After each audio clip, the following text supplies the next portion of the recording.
Welcome to CCN. I am your host, Captivating Christian, and these are some of your top stories for today, January 20th, 2020. White House top Russian official put on leave pending investigation. Mitch McConnell may win the impeachment and lose the Senate. As a gun rights rally looms in Virginia, Richmond, residents fear for another Charlottesville. In some entertainment news, Oprah says Russell Simmons attempted to pressure her out of producing the sex assault doc. Also in some entertainment news, Tyler Perry built a movie empire by selling out black women. These and other stories at CCN. Let's get to the news. The top White House official responsible for Russia and Europe has been put on administrative leave indefinitely amidst a security-related investigation. Two U.S. officials and a former U.S. official tells NBC News that Andrew Peek, who took over the Russian portfolio at the White House National Security Council in November, has been scheduled to join President Donald Trump at the Davos Forum this week before he was abruptly put on leave. One of the officials said the officials declined to specify the nature of the investigation. Peek did not respond to a request for comment on Sunday. The National Security Council spokesperson declined for comment on his status. Mitch McConnell may win impeachment and lose the Senate. The Kentucky Republican will come out of the Trump impeachment battle a winner, and it may be his only 2020 high point. The shrewd Republican leader working with the White House has convinced his Republican colleagues that the best politics is to stick with Trump, even if he has to cave in a little in not allowing witnesses who would either incriminate or exculpate the president. It's largely cosmetic. But the Kentucky Republican may turn out to be an asset for Democrats in the fall, who have already competitive challenges against Republican incumbents who are trying those incumbents to the Senate Majority Leader. Not so on impeachment, but rather on the legislative role, rushing through right-wing judges and bottling up popular House-passed legislation, including a crackdown on rising drug costs, the boosting of minimum wage, and some campaign finance reform and pay equality for women. On most of these issues, however, Mitch McConnell doesn't want his half a dozen endangered incumbents to face a vote that big financial interests, always a priority, oppose. Thus, unlike the Republican campaign against House Speaker Nancy Pelosi, a Democrat out of California, as the San Francisco liberal, the Democrat challengers believe that these specifics give them an edge, and they are seizing on it. As gun rights activists and white nationalist militia groups prepare to rally at the state's capital on Monday to protest the proposed gun control laws, residents are praying that it won't be a repeat of the violent 2017 rally in Charlottesville, which ended in a woman's death.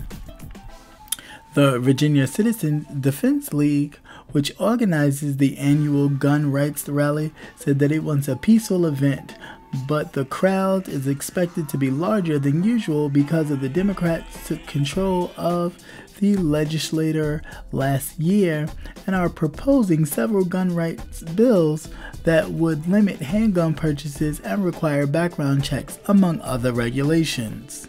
The proposals come after a mass shooting in May in Virginia Beach, in which a disgruntled city employee killed 12 people. "I am worried," said a student at the Virginia Commonwealth University. But on Thursday, 3 members of the neo-Nazi group called the Base, which advocate for white nationalists, were arrested on the East Coast, and law enforcement officials said that they had been planning to attend the rally. The next day, officials announced that the arrest of the 3 men from Georgia was one from Wisconsin, all alleged to be members of the Base. Richmond residents, however, said that they were glad to see the men apprehended, but it doesn't do much to calm their nerves. President Donald Trump tweeted on Friday saying that your Second Amendment, your Second Amendment is under very serious attack in the great Commonwealth of Virginia, which was seen by some as a call to join Monday's rally, further stoking anxiety.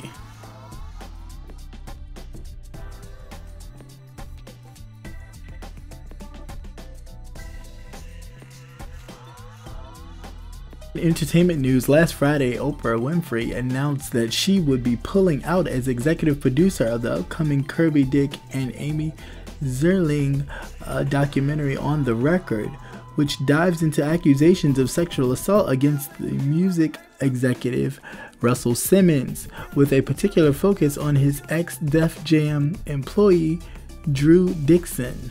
The news that Winfrey would remove herself as executive producer and pull yet to be named documentary from its upcoming Apple TV release came 2 weeks before the film's scheduled premiere at Sundance on January 25th. A statement, Winfrey reaffirmed that she believes that the support the women in the film, but also believes that there is more work to be done before it is released, that the filmmakers and I are not aligned in that creative vision. Now she's revealed to the New York Times that she received persistent pressure via private phone calls and messages, as well as public videos and posts from Russell Simmons to withdraw from the film. After the documentary was announced as part of the Sundance lineup in December, Russell Simmons reached out multiple times and attempted to pressure me, Oprah told the Times. After multiple frightening calls and text messages, Simmons began posting on social media and attempting to discredit his accusers and Winfrey's involvement in the project.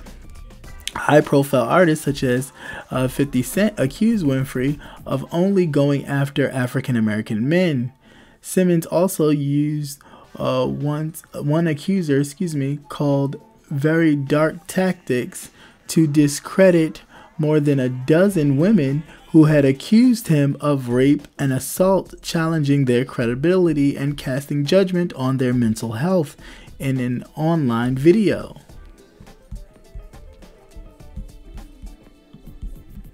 And lastly, in entertainment news, Tyler Perry has built an empire by selling out black women. Without the input of actual black women writers and producers, Perry instead relies on producing and prejudices primarily about black women. Tyler Perry, of course, without input of black women writers, continues to push black female characters' desires to be loved, have sex, and take risk. So, how do you feel about that? Leave your comments in the comment section. Do you believe that to be true? Do you believe that his depictions of black women are accurate? Do you believe they have some sort of bias? I'll be interested in knowing what the audience thinks on that one. And with that, thank you for watching and listening to CCN. I please ask that you like, share, and subscribe. And as always, you have to be the change that you want to see. So if you want change, you have to first. Change begins with you. And peace. Once again, thank you for watching. I am your host, Captivating Christian.